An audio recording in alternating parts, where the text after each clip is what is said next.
pour m'avoir invité. C'est avec un grand plaisir que je me retrouve à nouveau sur les planches de l'auditorium. Si je ne me trompe pas, la dernière fois que j'y étais, c'était pour une pièce de théâtre il y a probablement plus de 15 ans.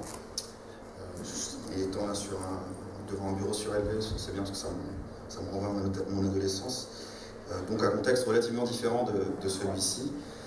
Mais du coup, c'est toujours avec le même plaisir que je reviens ici.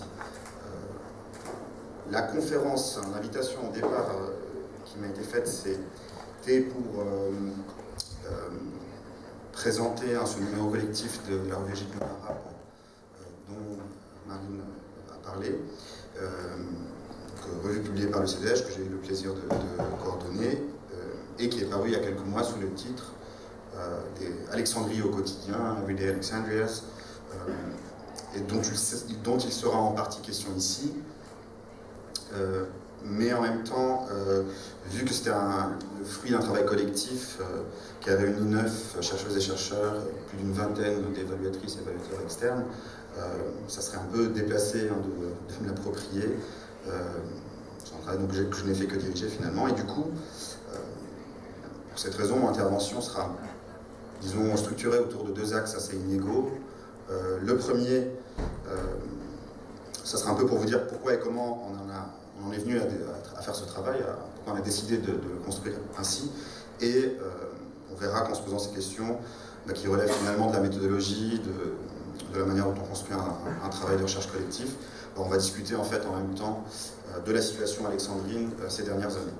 Et puis en fin d'intervention, je reviendrai sur les articles qui constituent ce numéro, donc encore une fois que je n'ai pas écrit, et peut-être pour vous en donner une idée, si vous souhaitez en acheter des exemplaires par la suite. Je ne touche rien, juste pour vous rassurer, donc c'est simplement pour pouvoir financer la recherche par la suite.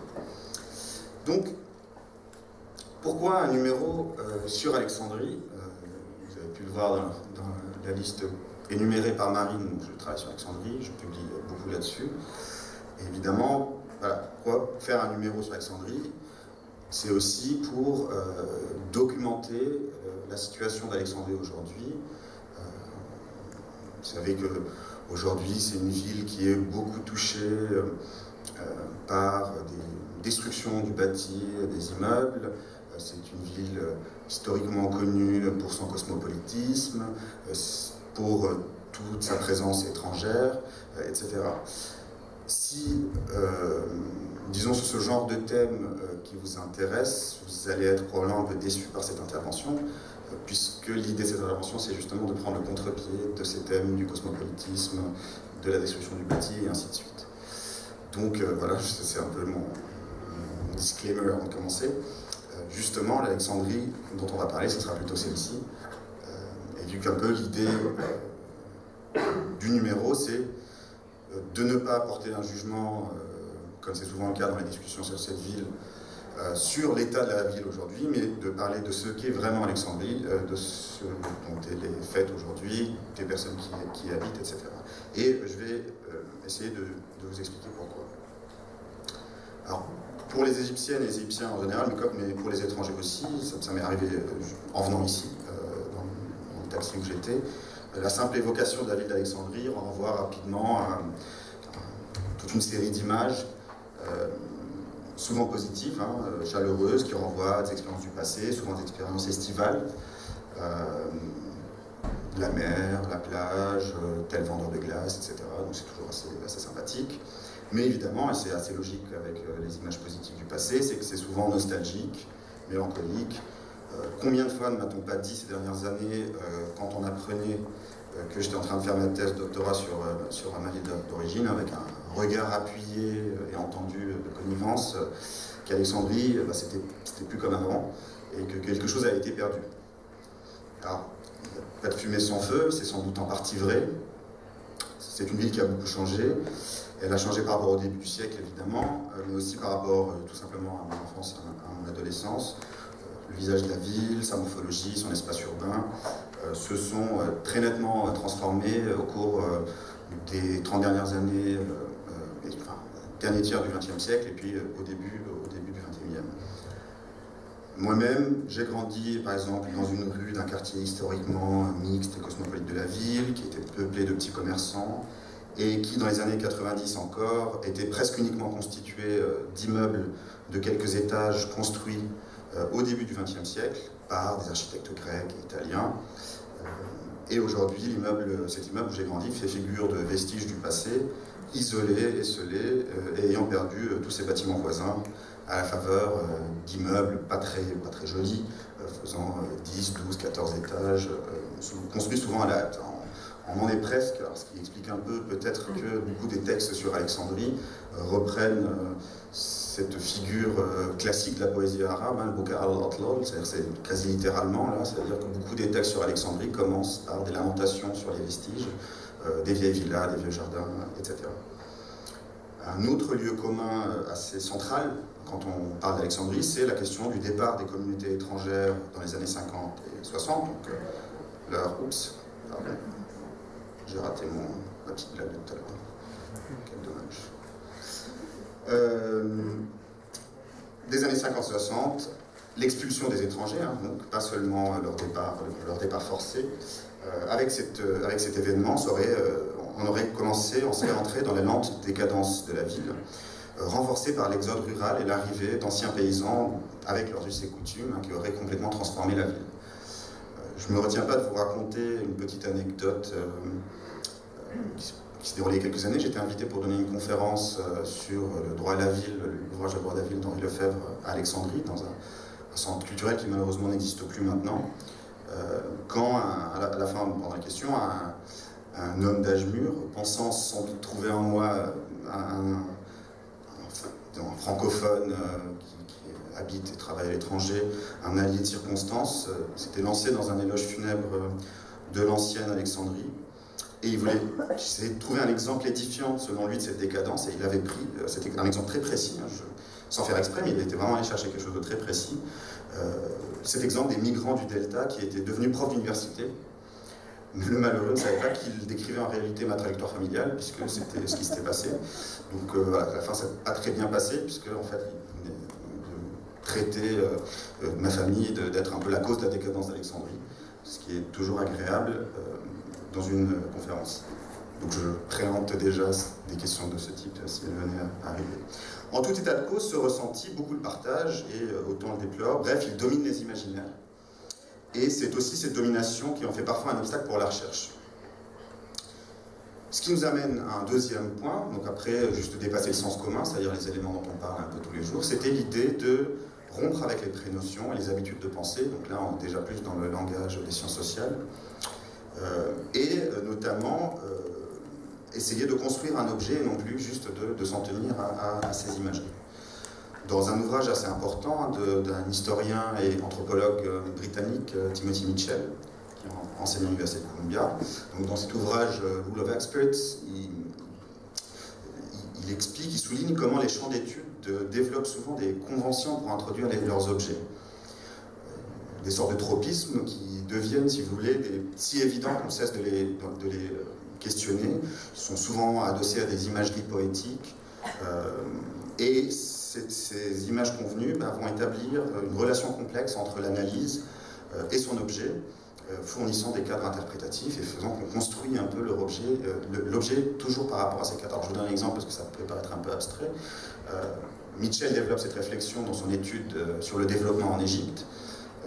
Et il dit, voilà, les études sur le développement en Égypte commencent toujours de la même manière en décrivant le delta, les champs, le Nil, parfois une fenouil sur le Nil, et puis reviennent sur l'image de cette petite bande de terre coincée entre des grands espaces désertiques, la croissance démographique, etc.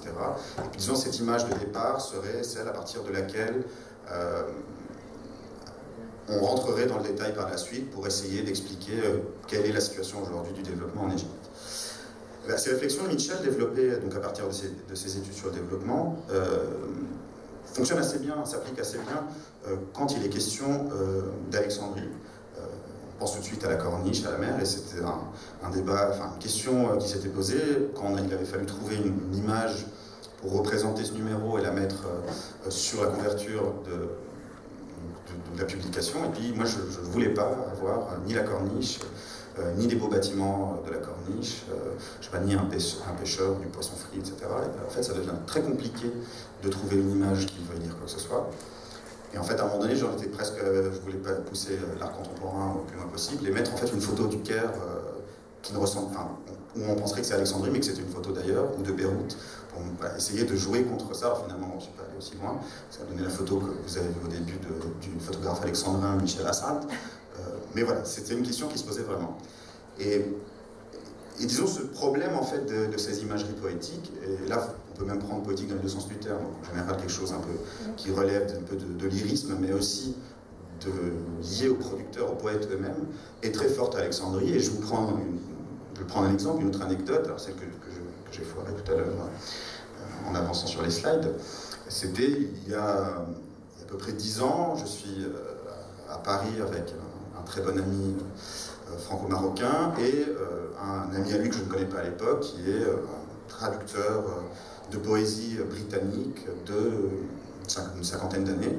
Et puis on commence à parler, on discute, on fait connaissance, et puis à un moment donné il sait que je suis d'Alexandrie, et puis alors là il est vraiment hyper content, il me dit « Ah, tu es d'Alexandrie, tu dois adorer Kadhafi ». Bon. Alors ça met tout de suite un peu, ça casse un peu l'ambiance. D'abord parce que, comme disait l'autre, il dit qu'il ne voit pas le rapport, donc je ne comprends pas tout de suite de quoi il s'agit, donc je passe simplement, je ne vois pas, il me dit si, mais Kadhafi c'est génial, sa poésie est extraordinaire. Vraiment, j'ai du mal à saisir, et puis voyant que je ne comprends pas du tout là où ils vont en venir, il m'explique que, commence à m'expliquer qu'il parle donc de Constantin Cavafy,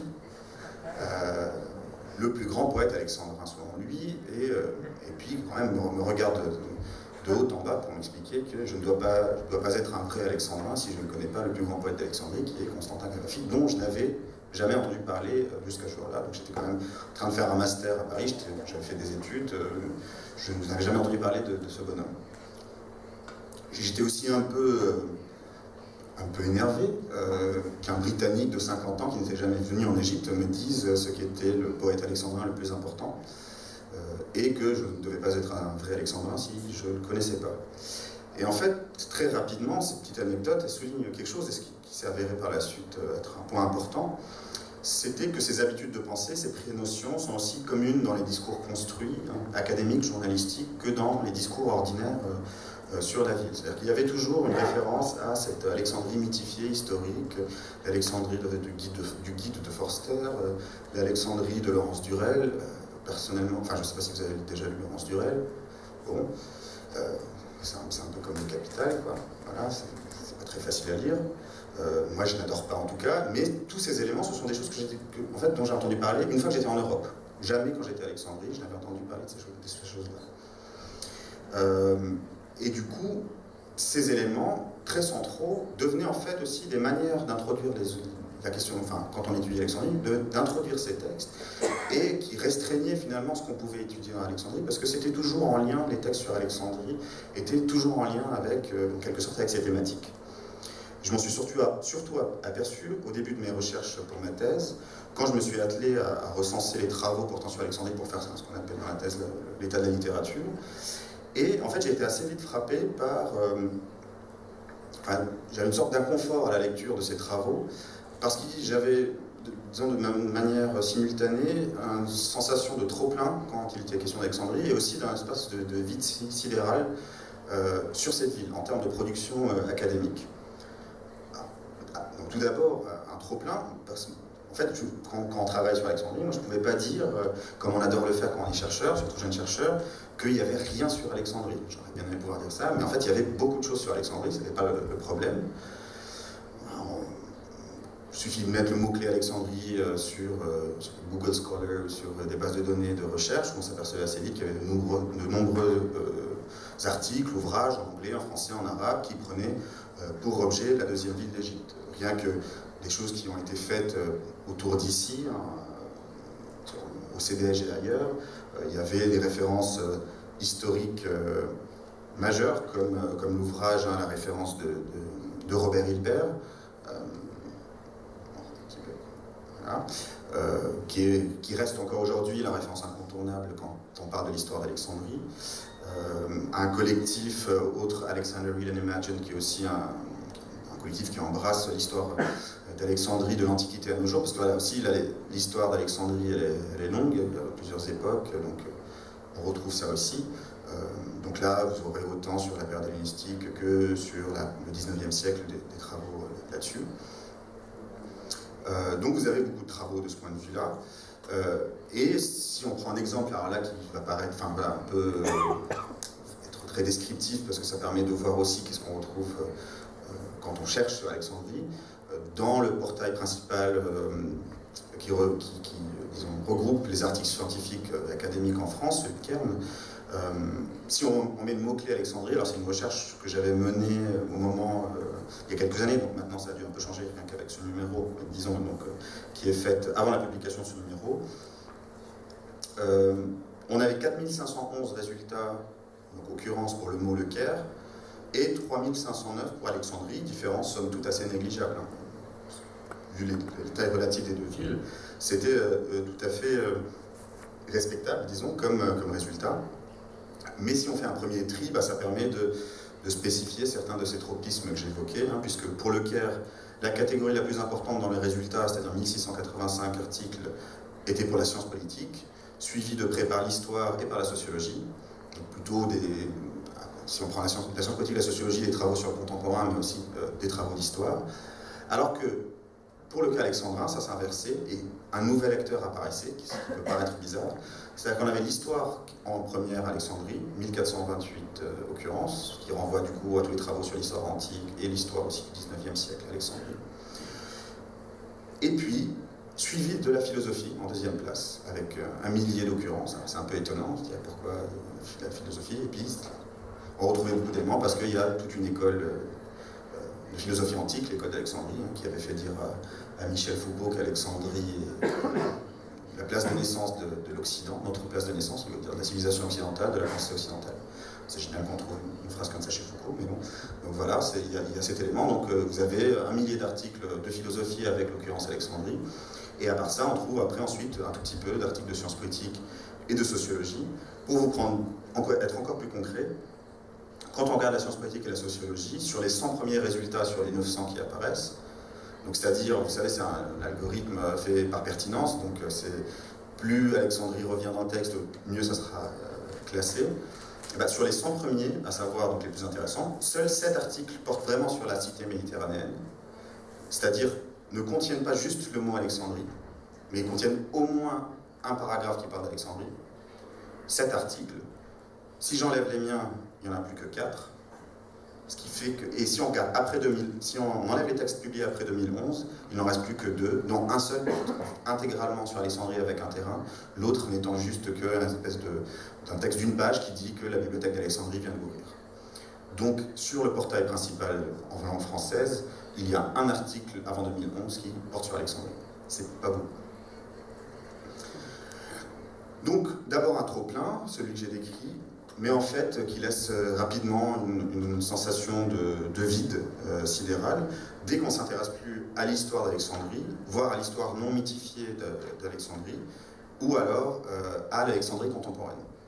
Dans le premier cas, celui de l'histoire, la situation a déjà un peu changé, parce qu'il est vrai que depuis quelques années, il y a de nombreux historiens qui font un peu différemment ce qui avait été fait jusque-là sur Alexandrie.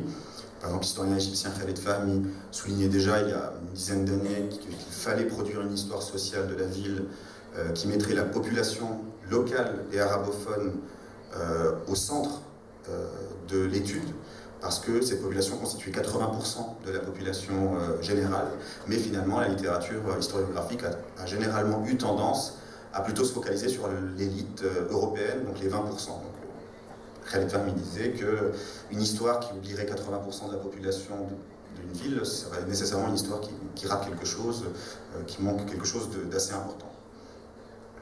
Il y a aussi eu beaucoup de travaux récents sur la question du cosmopolitisme, qui est une question sur laquelle non seulement les historiennes et les historiens, mais aussi les personnes actives dans les milieux culturel s'échappe encore aujourd'hui. Jusqu'à très récemment, il y a eu encore des articles, des réponses, des contre-réponses, des contre-contre-réponses sur est-ce que le cosmopolitisme c'est bien ou pas bien, est-ce que ça a existé, est-ce que c'est colonial ou néocolonial. Donc ça reste une question qui est toujours là.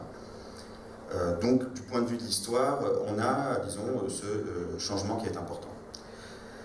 Et on a des travaux qui ont été faits, mais c'est là encore une fois, pour revenir à ces, comment dire, cette question en fait, on retrouve beaucoup ce thème du cosmopolitisme et de la perte et de quelque chose qui a été, voilà, qui a été perdu à jamais dans les travaux sur Alexandrie. Il suffit de voir des titres d'ouvrages par ailleurs importants, mais juste dans les titres, vous allez voir Alexandrie, donc la première ici c'était Real and Imagined, Alexandrie entre histoire et mémoire, Alexandrie hier et demain, enfin, bon, vous voyez l'idée, disons, générale qu'il y a derrière. Et donc, ça, c'est des thématiques qui restent centrales. Et puis, une des idées, finalement, c'était d'essayer de passer outre ces habitudes qu'on a quand on travaille sur cette ville pour essayer de proposer quelque chose de différent. Ça, c'est pour la question de l'histoire. Pour la question du contemporain, alors là, disons, le problème est d'autant plus important parce qu'on a, en fait, l'impression qu'Alexandrie n'existe pas après les années 60 dans la littérature. Là, je vous prends un exemple. C'est dans un ouvrage dirigé par Leila Dakhli et Vincent Lemire qui est paru il y a 2 ans, en 2016, qui est un ouvrage par ailleurs très intéressant, dans lequel il y a un entretien avec Robert Hilbert, dont je parlais juste avant, l'auteur de l'histoire la plus importante, grande référence sur Alexandrie, avec un entretien très intéressant avec lui sur comment il en est arrivé à travailler sur Alexandrie, sur les débuts du CEDEJ, etc. Et un autre texte aussi très intéressant de Mélanie Henry qui a contribué au numéro collectif. Eh bien, on retrouve un texte d'une historienne française qui dans sa phrase de conclusion, enfin dans son paragraphe de conclusion, est très représentatif, il me semble, de ces imageries poétiques dont parlait Tim Mitchell, dont je parlais tout à l'heure, qui tend à figer notre perception des objets de recherche. Et cette historienne dit, aujourd'hui, donc elle finit son texte comme ça, un peu en voyant que finalement on ne retrouve plus l'Alexandrie d'antan. Elle dit, aujourd'hui, si on veut voir Alexandrie, il faut, au creux d'un fauteuil, tourner les pages des livres qui l'ont érigé en monument littéraire, ou tourner le dos au mur de béton, glisser la plage en contrebas et regarder le large. La mer est là, parfaite. Alors cet extrait prodigue un exemple saisissant de cette manière de penser la ville. Sensation de perte, focalisation sur la mémoire littéraire et historiographique, donc souvent élitiste, et toujours un peu la mer comme seul échappatoire de cette situation. En gros, on ne peut voir Alexandrie autrement qu'en détournant le regard, ce qui est assez étonnant d'un point de vue des sciences sociales. Bref, pour le dire autrement et un peu brutalement, le seul moyen de voir Alexandrie, c'est d'éviter de voir les Alexandrins, donc de tourner le dos et regarder la mer. On pourrait dire que la volonté première de l'élaboration de ce numéro de la revue Égypte Monde Arabe a donc été d'éviter ces lieux communs, pas de nostalgie, de cosmopolitisme, et une volonté de donner voix au chapitre, Alexandrie par le bas et ou contemporaine. Donc en fait, cela revenait à poser la question suivante, qui peut paraître assez simple. Finalement, que sait-on de l'Alexandrie d'aujourd'hui, concrètement, mis à part qu'elle n'est plus ce qu'elle était, parce qu'on n'est pas bien avancé quand on a dit ça. Et aussi, cette perspective, ce point de départ, il n'est pas juste de l'état de la littérature, mais de ma trajectoire personnelle, de jeunes ayant circulé dans des espaces culturels et artistiques des années 2000, espaces où ces questions ont été en fait posées avec acuité à ce moment-là. En fait, dès les années 2000, il y a un regain d'intérêt artistique et culturel pour Alexandrie que la recherche a eu du mal à suivre, en tout cas n'a pas suivi tout de suite. Regain d'intérêt qui a sans doute suivi les transformations importantes de la ville à cette époque, notamment à l'arrivée à sa tête dans la deuxième moitié des années 90 d'un gouverneur qui avait souhaité laisser son empreinte sur la ville, Mohamed Abdessamem Mahmoud, ou encore l'inauguration en 2002 de la nouvelle bibliothèque d'Alexandrie. Et donc tout cela a donné un peu une impulsion nouvelle à Alexandrie, puisqu'avant, souvent, si on avait disons, des dispositions politiques, culturelles, on s'intéressait à la culture ou à la politique, et qu'on voulait se rapprocher encore plus de ces cercles-là, on faisait ce que j'ai fait d'ailleurs quand j'avais 17-18 ans, c'était de venir au Caire, parce qu'il ne se passait rien à Alexandrie. Et dans les années 2000, on voit ce regain d'intérêt. Vous le retrouvez dans dans certains films, dans certains romans, donc d'un grand, plutôt alors pas du cinéma mainstream, on va dire, mais plutôt du cinéma indépendant dans une exception large. Donc les deux derniers films de Daoud Abdessaïd, par exemple, se passent à Alexandrie. Donc là, c'est El Bahr al-Radeya. Vous avez un autre film qui porte précisément là-dessus, c'est le film, là aussi, Halima Zawbrink, un autre film aussi indépendant, dans lequel il se passait quelques scènes à Alexandrie. Mais surtout, disons, le film le plus représentatif à ce titre, c'est le film Microphone, qui a eu la malchance de sortir, si je me rappelle bien, le 21 janvier 2011, ou le 24 janvier 2011, je ne me rappelle plus, mais du coup, il y avait 2-3 trucs qui se passaient à cette période qui ont fait que le film est un peu passé inaperçu à l'époque. Mais c'est un film du jeune réalisateur Ahmad Abdallah, qui est un film très intéressant, qui décrit de manière presque anthropologique les milieux culturels des années 2000 à Alexandrie, et qui a cette spécificité d'avoir quelques acteurs et actrices, mais d'être principalement, en fait, les gens jouent leur vrai rôle. Donc vous avez vraiment des gens du milieu artistique et culturel d'Alexandrie qui jouent le rôle, et donc ça parle un peu de ce milieu culturel et de l'art alternatif qui est à Alexandrie à la fin des années 2000. Donc vous avez un peu tous ces éléments à cette période, mais finalement les sciences sociales, et c'est souvent le cas, ont un peu du retard, ont du mal à suivre. Et donc on pourrait dire que toute la démarche entreprise ici, c'était un plaidoyer pour les sciences sociales, c'est-à-dire de dire on va essayer d'observer, de documenter ce qui se passe concrètement aujourd'hui à Alexandrie. C'est un peu le point de départ. Et ce qui fait que, voilà, j'ai montré quelques éléments qui pouvaient paraître critiques, mais il ne faut pas entendre mon discours comme... c'est plus un je constate qu'un j'accuse, disons. L'idée est de dire, voilà, à un moment, on a ce type de travaux, et puis ce qui serait intéressant, c'est de produire d'autres types de travaux, et d'essayer de comprendre ce qui se passe. Et puis, finalement, de revenir à ce qu'on apprenait au Collège Saint-Marc en première primaire, quand il fallait écrire une rédaction, il fallait commencer par qui fait quoi, où et quand. Disons, voilà, d'aller partir de qui fait quoi, où et quand, c'est-à-dire ce qui déjà un fait est suffisamment rare pour être souligné. C'est une chose qui est assez importante quand on fait des sciences sociales, de pouvoir dire ça avant d'arriver au pourquoi et au comment. Donc voilà, c'est un peu ça, c'est, disons, les points de départ qui ont fait qu'on est arrivé à faire ce travail. Et en fait, une fois qu'on a fait ce constat, qu'on commence à comprendre pourquoi les recherches sur l'Alexandrie contemporaine ont été aussi lacunaires, on renvoie tout de suite en fait à la situation d'Alexandrie aujourd'hui dans la structure de l'État égyptien, la manière dont ça fonctionne. Donc en fait, si les études sur Alexandrie, si on a aussi peu finalement, c'est aussi lié au développement de l'État égyptien après les années 50-60. Et c'est ce qu'on oublie, à mon sens, c'est-à-dire que quand on parle, on dit par exemple, on souligne beaucoup l'expulsion des étrangers ou le départ des étrangers dans les années 50-60, et on oublie qu'au même moment, quelque chose de très important qui se passe, c'est la centralisation. Et c'est une des raisons pour lesquelles Alexandrie perd un peu l'autonomie qu'elle avait pu avoir avant. Donc c'est aussi des éléments qui se passent en même temps. C'est-à-dire qu'à un moment donné, on passe au lieu d'avoir l'expérience municipale qui avait été assez importante, sur laquelle les historiens ont travaillé sur Alexandrie, donc une certaine autonomie, même qui avait ses problèmes, mais une certaine autonomie, on va être dans une logique où le moindre papier administratif a besoin d'être tamponné au Caire, et on va aussi, Alexandrie va devenir, si vous voulez, au lieu d'être vue comme une ville dans laquelle il y a des gens qui vivent et qui ont des intérêts, etc., elle est toujours vue de l'extérieur, c'est-à-dire qu'elle est construite par le regard du centre, du pouvoir kérote, et elle n'est plus que la somme de ses fonctions. C'est-à-dire, Alexandrie n'est rien d'autre que le plus grand port d'Égypte, jusqu'aux années 2000, la ville la plus industrielle d'Égypte, la première destination estivale, donc où il y a 2 à 3 millions d'estivants qui y vont par été, donc elle est vue comme la somme de ses fonctions, donc de qu'est-ce qu'elle peut rapporter.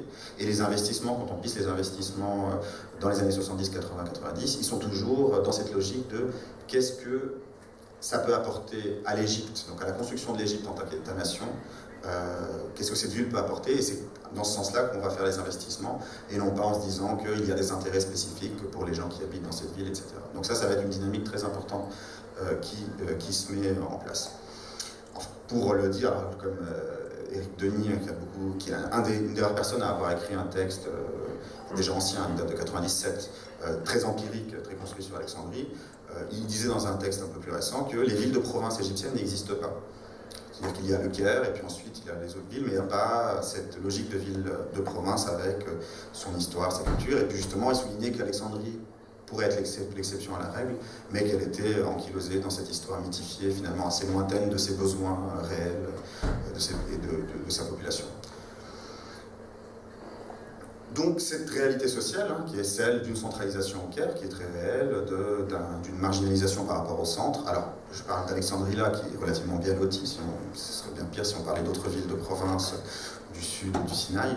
Donc cette situation très forte pour le cas d'Alexandrin, c'est doublé aussi de certains tropismes académiques, c'est-à-dire que les gens tendent à travailler sur le Caire.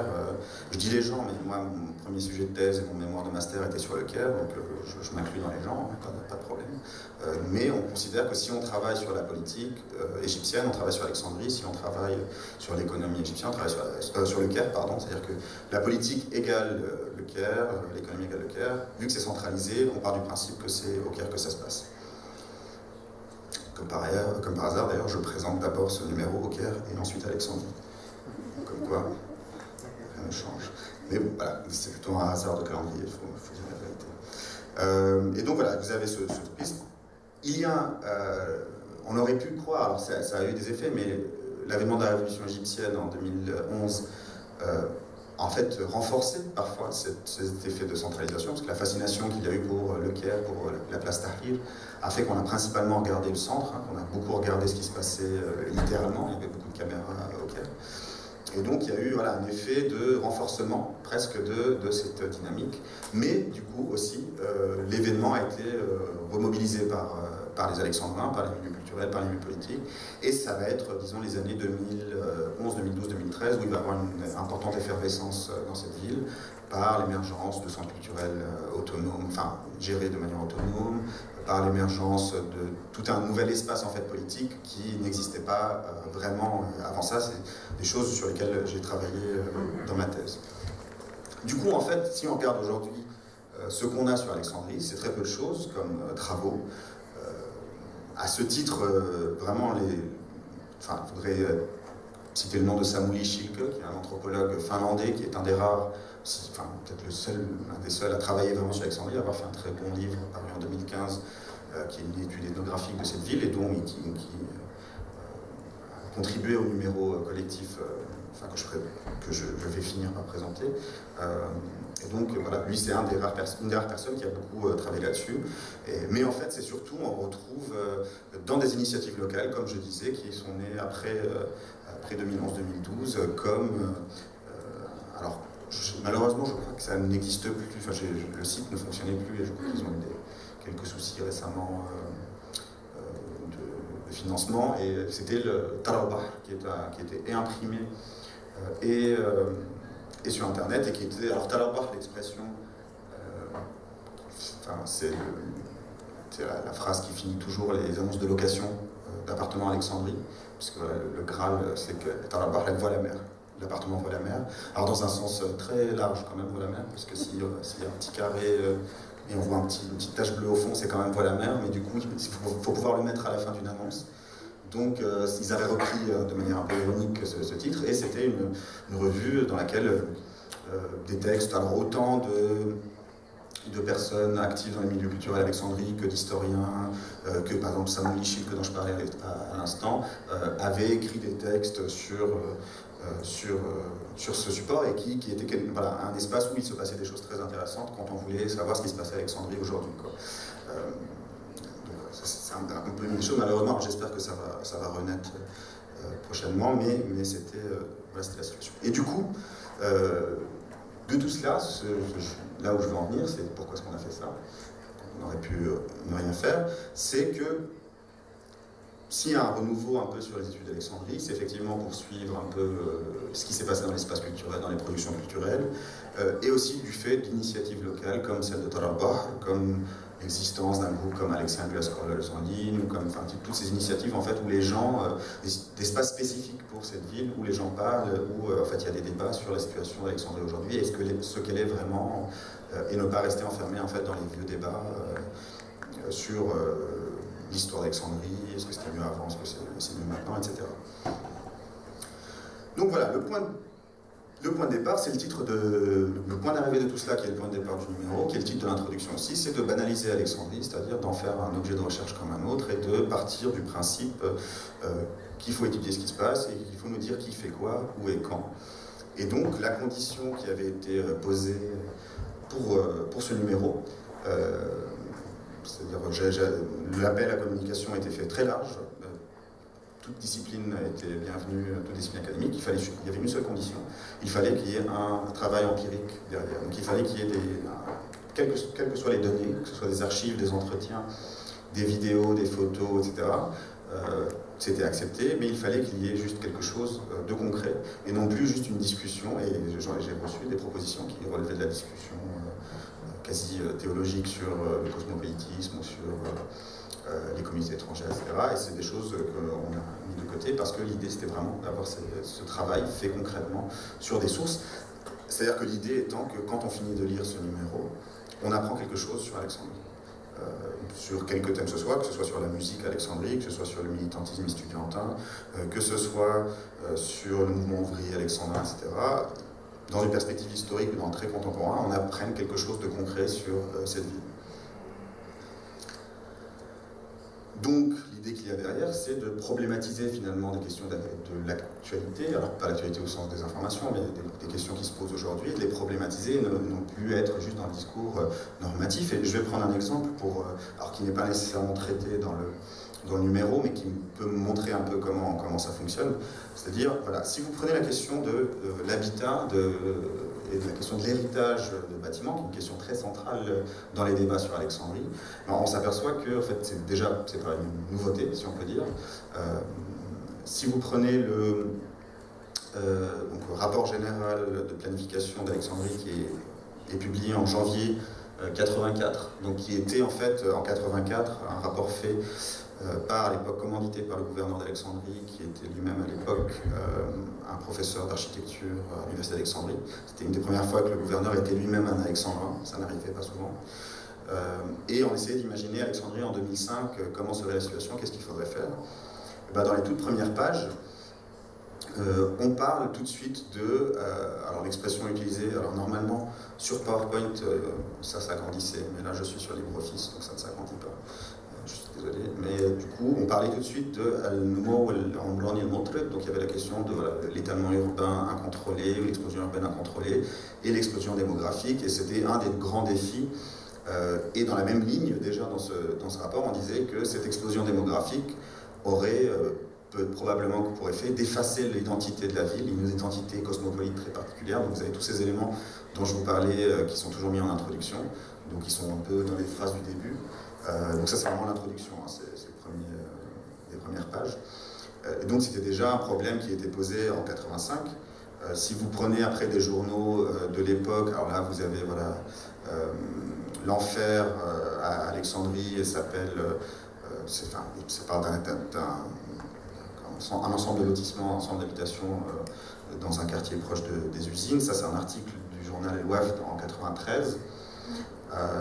Alors, je profite d'ailleurs de montrer ça. C'est aussi une des raisons qu'on peut faire des travaux maintenant de ce type. C'est souvent l'accès aux sources. Et ça, c'est aussi grâce à la mise en ligne d'un partenariat entre le CDH et la Bibliothèque d'Alexandrie que toute une série de coupures de presse ont été mises en ligne. Et puis, ceci mettre Alexandrie Logement. Et puis, vous avez toute une série d'articles qui vous permettent un peu d'étudier ces questions.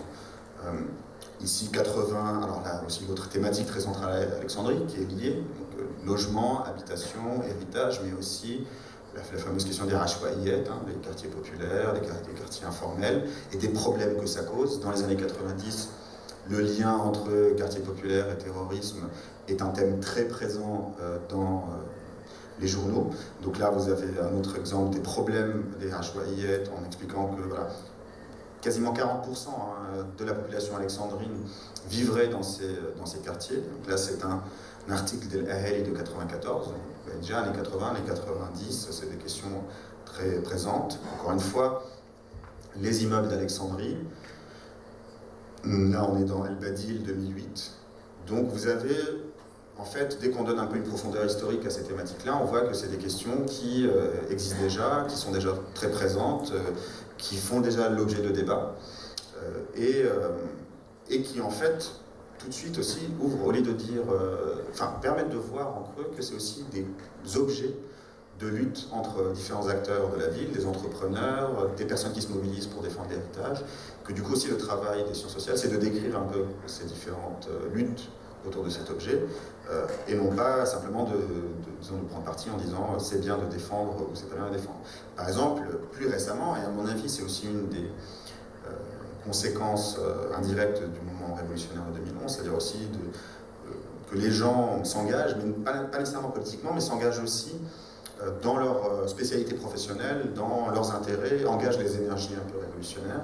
Et donc on va avoir beaucoup de mobilisation d'architectes, par exemple, pour défendre le bâti. Donc c'est un autre discours aussi, toujours sur le logement, mais qui prend un axe différent, c'est-à-dire qu'il n'est plus l'axe de la nécessité de loger les gens, de la nécessité d'avoir des logements salubres, mais de la nécessité de défendre l'héritage.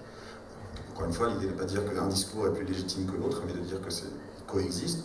Donc là, c'était une initiative Description of Alexandria qui est très intéressante, qui est portée par Mohamed Goubar, qui est un architecte, où il y a eu beaucoup de choses, une initiative de dessiner un peu le patrimoine pour éviter qu'il soit perdu. Vous avez eu des mobilisations qui aussi, mobilisations qui vont travailler sur cette idée de défense du bâti.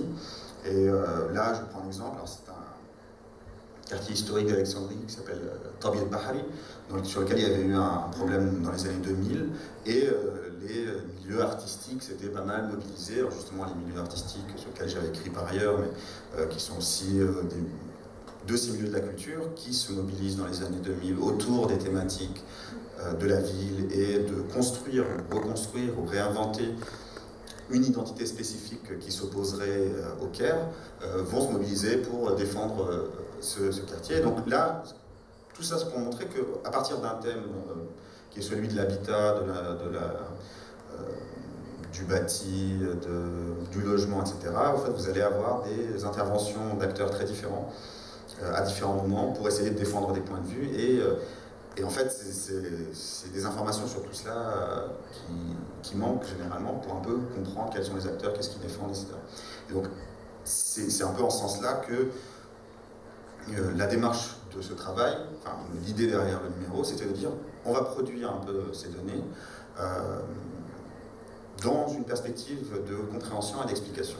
Pas pour juger, ou du moins pas pour en premier lieu juger, mais déjà pour donner les éléments concrets pour que les gens soient en mesure, pour poser des jalons aussi, pour avoir des informations, des éléments sur un cas comme la ville d'Alexandrie. Donc voilà, ça c'était un peu l'idée principale. Alors, une fois que je vous ai un peu expliqué, donc ça c'était je vous ai dit, ça sera très inégal comme présentation entre l'équilibre des deux axes. Heureusement que je ne fais plus du droit, donc c'est parce que là, c'était pas deux parties bien équilibrées. J'en viens au sommaire du numéro, dont, alors ça, je fais une présentation très rapide pour aussi vous inciter à lire les contributions, qui sont l'intérêt principal de ce travail, moins que mes élucubrations. Donc, vous les trouverez en ligne, comme ça a été mentionné, ou sinon, j'ai bien compris que ça sera vendu à l'extérieur. Donc le numéro, déjà, on avait veillé à avoir des chercheuses et des chercheurs, et égyptiens et étrangers, donc on a aussi des personnes européennes et des États-Unis. Et il y avait cette volonté d'équilibrer tant qu'il y avait un travail d'archives derrière, un travail empirique derrière, les archives en faisaient partie. Et il a la particularité d'être plurilingue, c'est-à-dire qu'il y a principalement des articles en anglais, quelques articles en français et un texte en arabe. Donc voilà, il y en a pour tous les goûts, et peut-être éventuellement on essaiera de le traduire intégralement en arabe. C'est un des projets d'avenir, en tout cas, on verra. Donc les disciplines sont diverses, on retrouve des textes d'histoire, d'anthropologie, de sociologie de sciences politiques, d'ethnomusicologie et de media studies, donc on a un peu de tout. Et alors c'est toujours un peu arbitraire de réunir des textes dans des axes, mais finalement voilà, on a essayé de construire ce numéro autour de trois axes différents. Un premier qui porte sur l'histoire et qui est un peu représentatif de ces transformations de l'histoire sur Alexandrie ces dernières années, c'est-à-dire une histoire plus sociale, plus par le bas, qui concerne moins les élites, et disons qui est plus critique. Alors dans ces textes, alors on a eu 3 textes dans cet axe.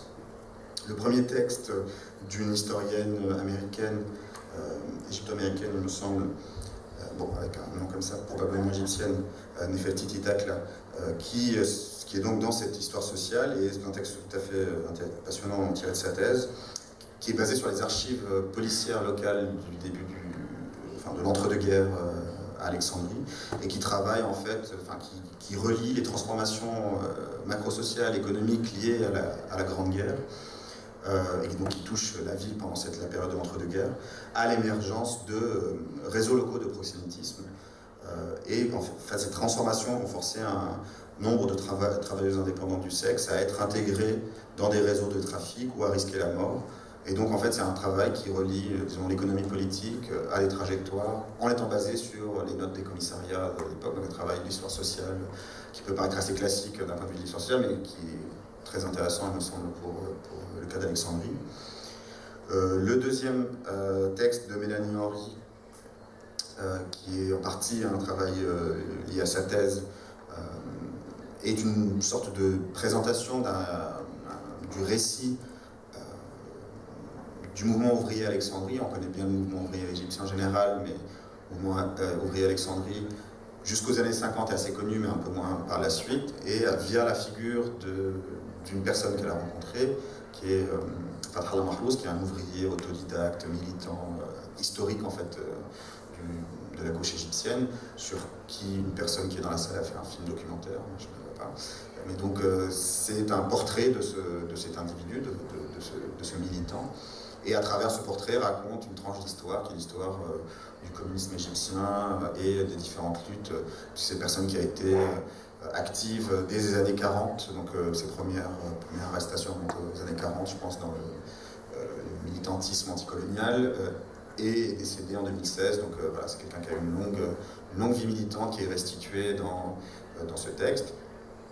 Ensuite, un autre texte d'Elena Chiti, une historienne italienne qui a travaillé sur, en fait, 2 musées à Alexandrie, qui ont été faits à des périodes historiques différentes, et comment, en fait, dans les collections choisies, dans la manière de présenter le musée, c'est représentatif de ces périodes historiques et de quelle image on essaye de donner à Alexandrie. Donc vous avez le musée gréco-romain, qui est beaucoup plus ancien, qui est le plus connu à Alexandrie, qui essaye de relier Alexandrie dans une sorte de continuité historique avec la période hellénistique, avec la période romaine, avec les différents, donc qui étaient très portés par la municipalité étrangère, européenne.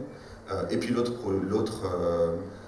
musée, le musée égyptien d'Alexandrie, qui lui vise beaucoup plus en fait à intégrer l'expérience, la ville d'Alexandrie dans son expérience islamique, dans son histoire islamique, et aussi plus précisément dans sa période justement post-domination étrangère à partir des années 50.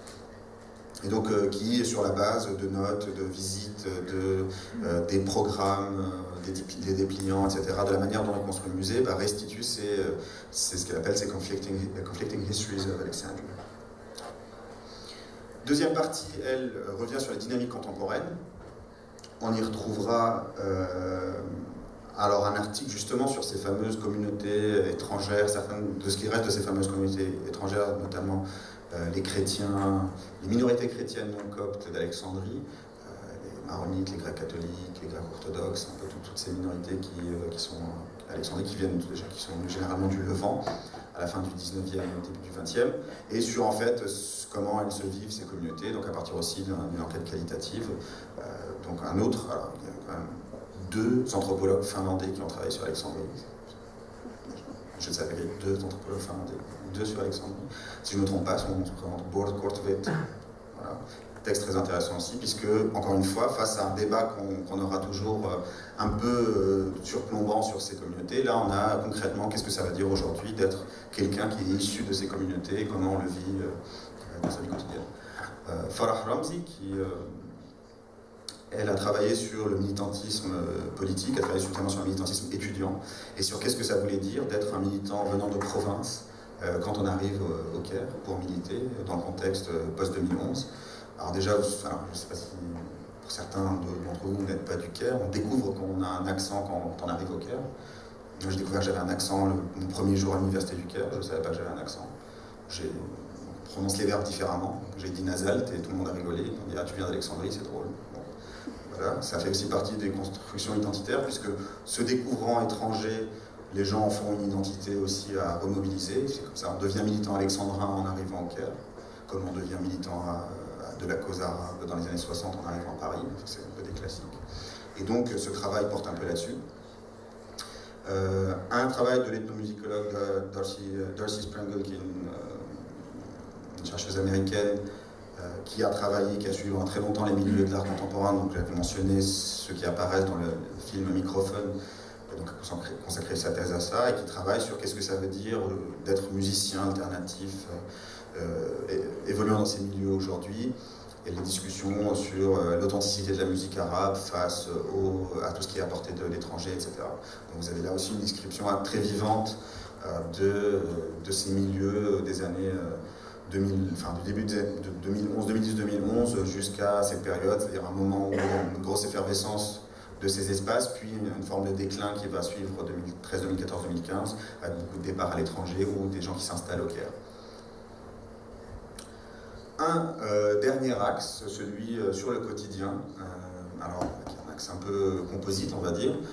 Le premier est un texte très intéressant de Samuli Shik, cet autre anthropologue finlandais que j'avais mentionné plus tôt, et qui est en fait donc Samuli travaille depuis longtemps sur l'Égypte, il travaille depuis un peu moins sur Alexandrie, mais déjà depuis quelques années, et puis il s'est amusé à prendre en photo en fait toute forme de texte qu'il pouvait trouver sur les murs en marchant à Alexandrie, en essayant, alors sans faire la blague que les Égyptiens écrivent sur les murs depuis toujours, qui commençait son texte comme ça d'ailleurs, justement pour s'éloigner d'une imagerie poétique, en disant voilà, qu'est-ce que ça veut dire concrètement, et puis c'est un texte tout à fait, c'est un essai photographique, il y a beaucoup de photos, peu de texte, pour ceux qui ont la flemme de lire, mais on retrouve en fait des choses très intéressantes, puisque les textes, les murs égyptiens sont vraiment des supports de tout type d'écriture, de publicité, de déclaration d'amour, de discours politique évidemment, et il y a tout un ensemble de textes qui se côtoient, qui se superposent, et puis donc il fait une étude de ce phénomène. Enfin, Ika Ekrof,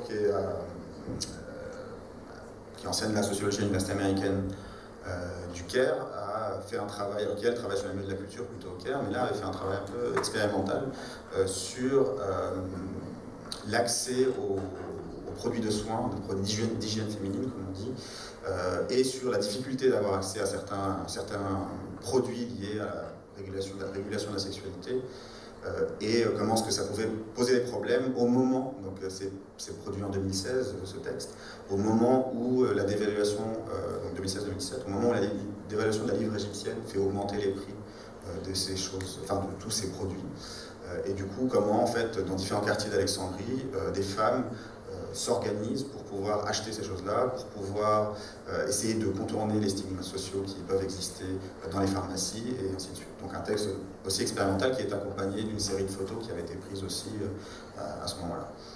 Et enfin, pour finir, le seul texte qui est en arabe dans ce numéro, qui est un texte de Noman Atef, et qui est un texte qui porte sur l'expérience des radios locales alexandrines qui avait été assez importante à la fin des années 2000 et puis au début 2010, donc jusqu'à 2012-2013, où une série de web radios principalement avait été mise en place et avait été assez suivie donc, en utilisant Internet. Et donc sur le modèle en fait, donc, il y avait Radiotron qui était un peu le plus connu à Alexandrie, mais sur d'autres expériences, et comment en fait ces modèles de diffusion ont émergé, se sont stabilisés à un moment donné, puis ensuite, pour différentes raisons, ont eu tendance à disparaître. Donc ça a un titre qui a l'avantage, disons, de dire exactement ce sur quoi porte le papier. C'est pourquoi les radios locales à Alexandrie disparaissent. Comme ça on sait très bien, il n'y a pas de suspense. Donc voilà, ça c'est la description du sommaire de ce numéro, que donc je vous invite à consulter si vous le souhaitez. Et puis pour ma part, je m'arrêterai là, et puis laisserai plutôt la discussion pour voir avec vous si le cosmopolitisme c'est bien ou c'est pas bien. Et puis après je suis ouvert à toutes questions, et je vous remercie beaucoup déjà pour l'invitation et pour votre attention. Merci.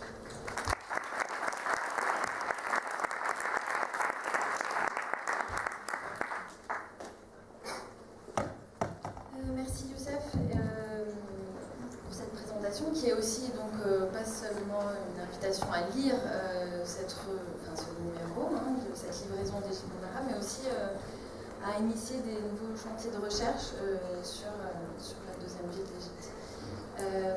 Alors, on va prendre peut-être plusieurs questions.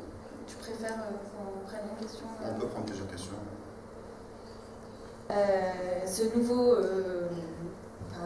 Ces nouvelles recherches qui émergent aussi, tu en parles autour de lieux, d'institutions, mais aussi de nouvelles générations, il me semble, de chercheurs.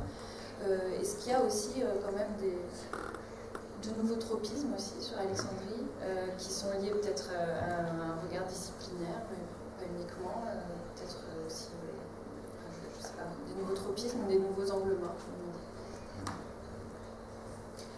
Merci pour cet exposé que vraiment j'ai trouvé très intéressant. Moi j'ai deux questions justement sur les recherches qui émergent, sur la question du logement, parce que dans le numéro il y a, me semble-t-il, si j'ai bien compris, il y a peu de choses sur les questions d'urbanisme urbain, donc je ne sais pas s'il y a des recherches qui se font dans cette direction-là, ou s'il n'y en a pas, comment vous verrez justement le renouvellement des types de travaux qu'il peut y avoir. Ma deuxième question, elle est, comment dire, je ne suis pas d'Égypte et je ne suis pas de France, je suis d'une autre partie du monde arabe, et ce qui me frappe, c'est qu'on a des configurations similaires dans d'autres pays arabes, avec des villes qui sont numéro 2, mais qui ont été aussi des villes, disons, les communautés coloniales ont été importantes, où le débat sur le déclin, le cosmopolitisme se pose pratiquement de la même manière.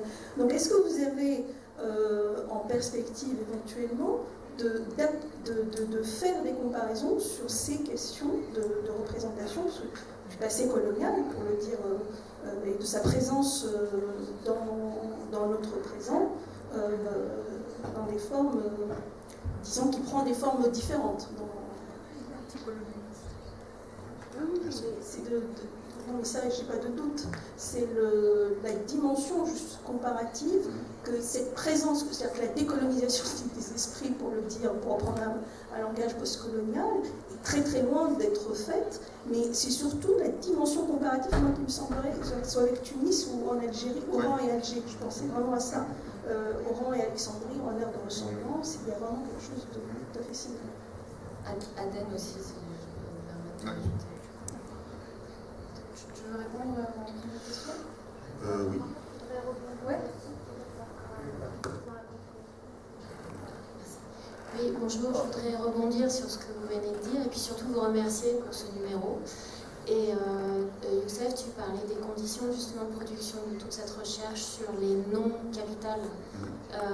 Et j'ai le sentiment, je suis suffisamment vieille pour le dire, que c'est cyclique. D'une part, il y a eu des tentatives, toujours au CEDEJ, c'est quand même rendre hommage au CEDEJ, tentatives dans les années 90, enfin à peu près tous les 10 ans. Et j'ai le sentiment que ça ne prend pas. Et moi, je suis une militante de porter l'intérêt en dehors des capitales. Et comme disait Madame, on a exactement le même problème sur toute la région.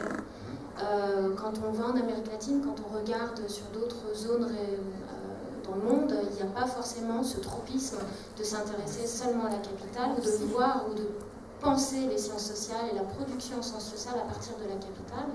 Et il y a quand même quelque chose ici dans la région. Enfin, c'est une constatation, une observation que je fais. Et ma question, tu as travaillé sur les jeunes générations, qui ont toute mon admiration, notamment sur la production, en recherche. Mais ma question, c'est est-ce qu'il y a de la part des provinciaux, en tout cas une dynamique ou un sentiment de nécessité d'appropriation justement de ce champ de production en sciences sociales du point de vue du provincial. Et si ce n'est pas le cas, pourquoi ? Parce que tu donnais les facteurs de centralisation politique inhérents même au Liban, enfin on a Algérie, Tunisie, etc., donc le tropisme colonial, l'Égypte, alors le pays centralisateur par excellence, mais ça ne suffit pas à l'expliquer, parce que pourquoi ça se reproduit et dans la production, on va dire, étrangère, enfin du regard de l'autre, donc dans le monde, les Français, les Américains, etc., mais aussi de la part on va dire, de l'élite intellectuelle, éduquée, etc., autochtone, entre guillemets. Donc, après le fait révolutionnaire, enfin après 2011, ma question c'est est-ce que dans ces jeunes générations, on a ce sentiment qu'il faille faire quelque chose là, à partir des provinces? Alors, merci pour cette salle de questions. Alors sur la question des nouveaux tropismes, des nouveaux angles morts, oui, sans doute, hein, probablement. Je pense pas qu'on a... Ah, vous m'entendez? C'est bon, comme ça, ok. Donc les nouveaux tropismes, les nouveaux angles morts, sans doute. Je pense pas qu'on a atteint la vérité, nous, et puis qu'on va s'arrêter là. Donc très probablement, il va y en avoir. Il y en a, à mon avis, un nouveau qui ressort, c'est... on pourrait dire, en fait, pour contrebalancer un certain intérêt pour la période coloniale, le bâti, le beau bâti, il y a un autre tropisme, disons, quartier populaire, et puis la beauté de tout ce qui est hideux. Par exemple, moi, j'y souscris pas pour la... Enfin, comment dire, je vois la nécessité sociologique qu'il y a derrière, mais je renverse pas cela dans une sorte d'apologie, enfin, pour la bonne raison que je suis de là-bas, et que c'est pas très beau. Hein. Et en fait, donc voilà, mais c'est quelque chose qui est là, on a un grand intérêt pour l'Est d'Alexandrie, par exemple, et c'est salutaire, c'est très important. La majorité de la population habite à l'Est d'Alexandrie. Et donc, heureusement qu'on travaille, on ne sait rien, on sait très peu de choses, à part les gens qui y habitent. En fait, on n'a quasiment rien qui a été écrit sur tous les quartiers, sur Silibé, Chemin, Saint-Fleur, enfin tous ces quartiers. À part Saint-Moulichilke, qui est un des seuls à travailler là-dessus maintenant. Il a écrit un texte très intéressant là-dessus qui s'appelle « Où se trouve Alexandrie ?» qui a été fait en arabe, mais où il travaille justement sur cette question, c'est quoi Alexandrie aujourd'hui, où les gens habitent, et puis finalement, Alexandrie, c'est peut-être aussi là où il y a le plus d'Alexandrins et d'Alexandrines. Donc voilà, il y aura probablement des tropismes de ce point de vue-là, et c'est tout ce qui est important, c'est justement d'équilibrer un peu ces différents... En fait, c'est de pluraliser les sites d'observation, d'avoir de plus en plus de gens qui travaillent sur ces questions, et pas juste avoir plein de gens qui travaillent sur le Caire, ou sur le centre-ville du Caire, etc.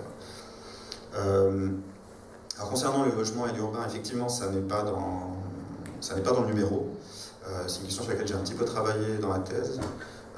Qui est toujours un peu un de mes sujets de recherche, enfin c'est un de mes 43 sujets de recherche, c'est pour ça que je publie rien, mais disons qu'il y a toujours un peu un truc sur lequel je suis en train de travailler, et puis la question de l'urbain m'intéresse beaucoup, mais parce que c'est très interconnecté aussi à Alexandrie, le militantisme politique, l'émergence d'espaces protestataires, culturels, etc., et la question du logement, parce que c'est une ville qui est habitée par, si vous voulez, le Caire peut se...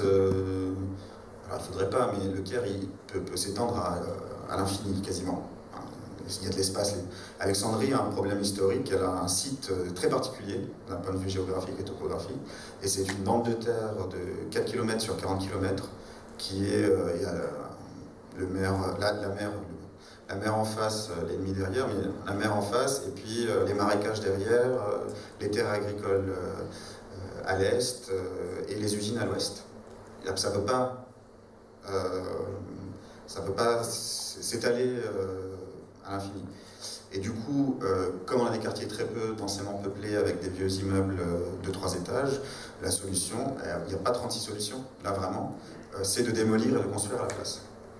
Du coup, c'est pour ça que ça tend aussi la situation et que ça engage des acteurs très différents. C'est parce que c'est un univers qui est très bloqué. On ne peut pas juste éloigner. Et puis, il y a une tentative historique, c'est Bolgar-Arab, c'est de créer une ville nouvelle à côté, à 70 km d'Alexandrie, et ça n'a pas pris. Ça prendra peut-être, ça ne va pas dire que ça ne prendra jamais, mais pour l'instant, et ça fait déjà un petit moment que ça a été créé, ça n'a toujours pas pris vraiment... Parce que voilà, ça veut dire quand même s'éloigner. L'intérêt à Alexandrie, c'est que vu que c'est une bande très étroite, c'est qu'on n'est toujours pas très loin de la mer. Si on est à Bolgar-Arab, on est quand même un peu loin. Plus ou moins.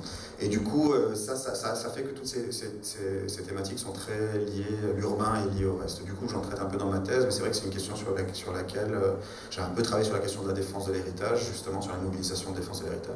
Mais c'est une question sur laquelle je vais probablement venir par la suite, sur laquelle je vais retravailler. Et là, de ce point de vue-là, les comparaisons, sans aucun doute, enfin, je suis toujours assez fasciné par les comparaisons, et c'est vrai que il y en a entre Tanger, entre Oran évidemment.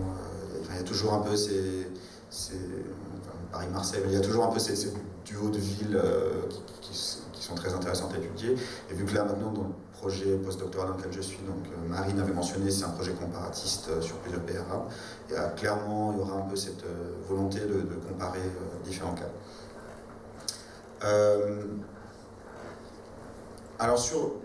je suis complètement d'accord avec Sandrine sur les remarques que tu soulevais. C'est vrai qu'on s'aperçoit que c'est cyclique, c'est-à-dire quand on regarde, on s'aperçoit tout d'un coup, par des hasards de présence de personnes qui s'intéressent, etc. On va avoir un intérêt pour Alexandrie à une époque, pour Luxor, on va avoir un peu des éléments qui se font à différents moments. Et que ça prend pas. Alors pourquoi est-ce que c'est différent dans notre région il y a, à mon avis, la centralisation qui est très forte. Pourquoi les gens reproduisent eux-mêmes la centralisation? Ça, je pense, alors, pour le cas d'Alexandrie, qui est celui, j'ai travaillé là-dessus dans la thèse, c'est justement du fait qu'à Alexandrie, jusqu'à récemment, il n'y a pas vraiment d'espace de vivier pour que les gens travaillent dans ces mondes-là. Parce qu'en fait, les intérêts, c'est encore mieux si on peut en faire une vocation et travailler, être rémunéré, etc. Et dans le milieu de la culture, de l'art et comme de la politique, jusqu'aux années 2000, on va au Caire, les Alexandrins vont au Caire. Si je me mettais à nommer tous les Alexandrins qui ont des rôles culturels, artistiques, etc.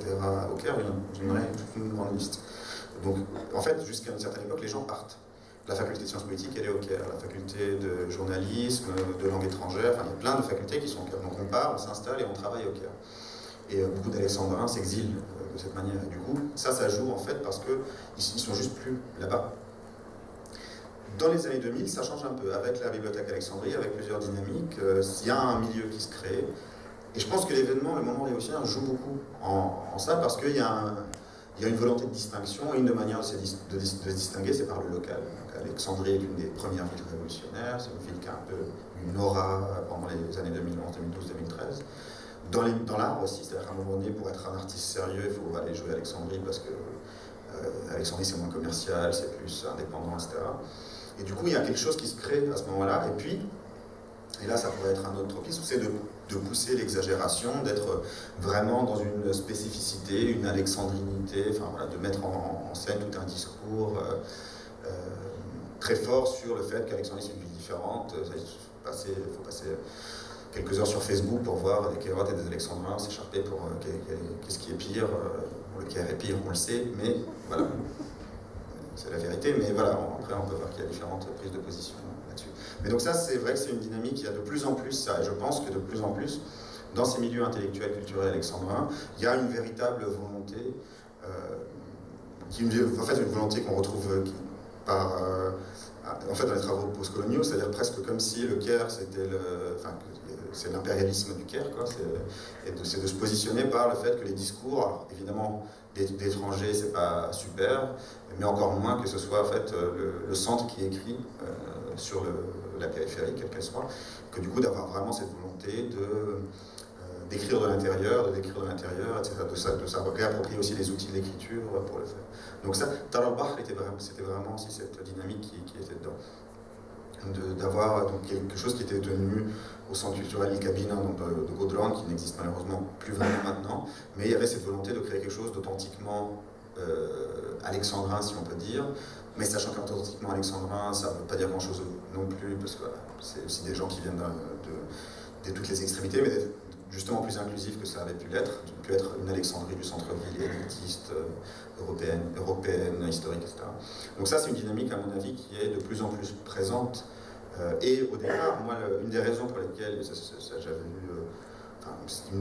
une chose à laquelle je tenais, c'était de faire ce numéro, d'ouvrir les communications en arabe, justement, et pas de faire un numéro juste en français ou en français en anglais. C'était pour avoir ces propositions. Et alors, malheureusement, j'ai eu beaucoup de propositions de personnes qui, après, par la suite, n'ont pas eu le temps de le faire, mais il y avait eu un intérêt spécifique et beaucoup de propositions, justement, de personnes d'Alexandrie, pas nécessairement des chercheurs au sens propre, qui étaient plutôt des personnes actives dans le milieu du théâtre, personnes qui étaient dans le milieu du théâtre, qui avaient proposé un texte sur les milieux du théâtre dans les années 90-2000 à Alexandrie, et ainsi de suite. Donc voilà, ça c'est clairement quelque chose qui est de plus en plus présente aujourd'hui.